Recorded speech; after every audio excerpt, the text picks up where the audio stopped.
Okay, so last time we looked on how can you, or we looked at the question, how can you use a system of linear equations to solve an equation with variables on both sides? We're going to do the same thing today, but a little bit of a twist. We're going to do it with absolute values. See how there's variables on both sides of the equation. There's an x plus 1, there's the x, and then there's a 2x minus 4, there's an x. So with these absolute value bars, that will influence this a little bit. As a review from earlier in algebra, when you have these absolute value bars, you write it as two equations. The first one, you write exactly the same, but without the bars. So x plus 1 comes down equals 2x minus 4. Easy, ta-da! But the second time you write it, it's still going to be x plus 1, but the second time,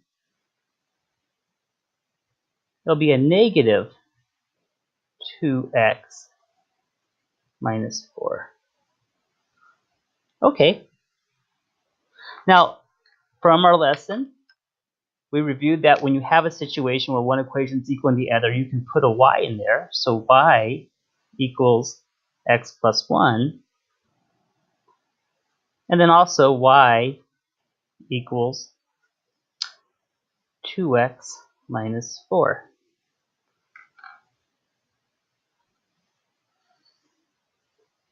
Okay.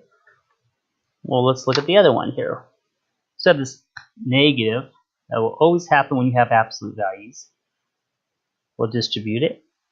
So we'll have an x plus 1, which I'm just bringing down, equals negative 2x plus 4. Same situation, when you have two equations equaling each other, you can put a y. So y equals x plus 1, and y equals a negative 2x plus 4. How many equations did we start with? How many are we ending with? So we started with 2, and you could argue that we end with 4, or someone could say, well, that's the same equation. But notice that they're in different systems. So we're going to graph them separately. So let's go ahead and do that and see what we get.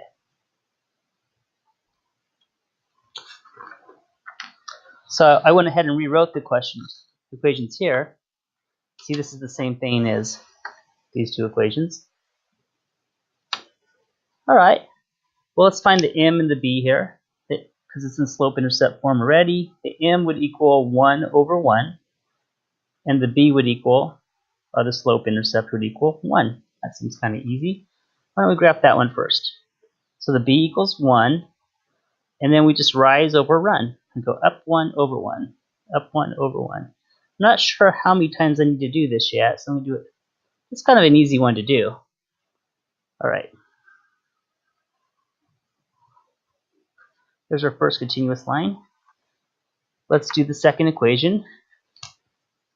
This is a slope-intercept form. The m, the b should be fairly easy to detect here. 2 over 1 is the m, the b is a negative 4. So we'll start at negative 4. 1, 2, 3, 4. We'll rise 2 and go over 1. Up 2 over 1. Looks like it's going to be a while before they touch here. Well, we're almost there. Next time. Okay. Let's do that to help me draw a straight line. One continuous straight line. Alright, we knew there was going to be one solution because they had different m's and different b's. But the question is, where do they intersect? To me, it looks like they're intersecting at, I'll start at the origin here. 1, 2, 3, 4, 5 for the x. And then 1, 2, 3, 4, 5, 6 for the y. However, remember the y is something we artificially added in the beginning.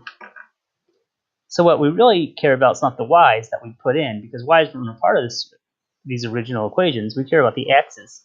So the answer we care about is that the x equals 5. Okay, we did one. The x equals 5. Now we need to try the other equation. Let's graph that. I'm just going to go ahead and graph it on a different coordinate plane this time. So same thing. Actually, because the equation is the same, the first one, y equals x plus 1, we really just need to, it's the same m and b, right? So the m is a 1, and the b would be 1. So look at that, the second equation, the m would be a -2, b would be a 4. Okay, let's just graph both of these and see where they intersect. So if the b is a 1, and we're going to do rise over run, we're going to go up 1 over 1, up 1 over 1. There we go. This would have been the same as the last one, right? One large continuous line. And then let's do the second one. This time the b is a 4. Quite different. So we start at up 4. 1, 2, 3, 4. Now we're going to go down 2 over 1. I think I see where they intersect. I think we've got this.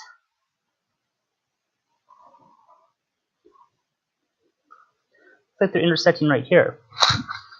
Okay, so these different related equations have different answers, right? This one looks like it's having x being 1, y being 2.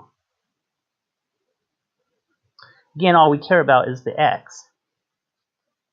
So we have basically two different answers for x, right? First time we said x is 5, and the second time we said x is 1. Well, what we can do now is go back and check our work. First, we'll try x as being 5, which that's what we got for these first one, right? So let's see if that works. And remember, if x is 5, the y would be 6. So the 6 equal 5 plus 1. Yeah, that comes out true. So we know that 5 and 6 worked out. Let's try this one. We'll substitute it in, and the answer we got was a 1 and 2. So let's try the 1, 2. Does 2 equal 1 plus 1? Yeah, actually in this case they both work out. So the answer to this question would be that x equals 5 and x equals 1.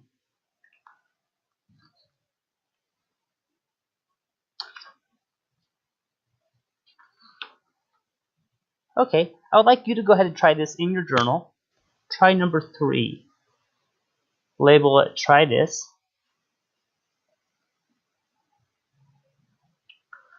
5.5.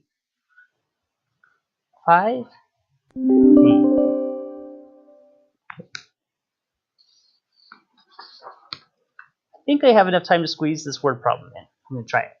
I'm going to go quickly. Your family needs to rent a car for a week while on vacation. Company A charges $3.25 per mile plus a flat fee of $125 per week. Company B charges $3 per mile plus a flat fee of $150 per week. After how many miles of travel are the total costs the same for both companies? So the first scenario is they charge more. They charge $3.25. They're charging more per mile. They're charging less per week. The other car that you're renting charges less per mile, but they charge more per week. So there's going to be a certain point where one car is a better deal than the other, and then and vice versa. So let's set up this first equation. We know it's $3.25 per mile, but we don't know how many miles. It's an unknown. I'm going to represent it as an x. Plus, would be a plus sign, $125. Woo, expensive per week. Company B is charging $3 per mile plus $150 per week. Okay. But it tells you that we want to know when the cost is the same so that they would be equal. When two equations are equal, we can write it with a y. So the first one would be y equals 325x plus 125. This should look familiar because it's in that y equals m, oops, I've got my x plus b format, slope-intercept form. And this one would be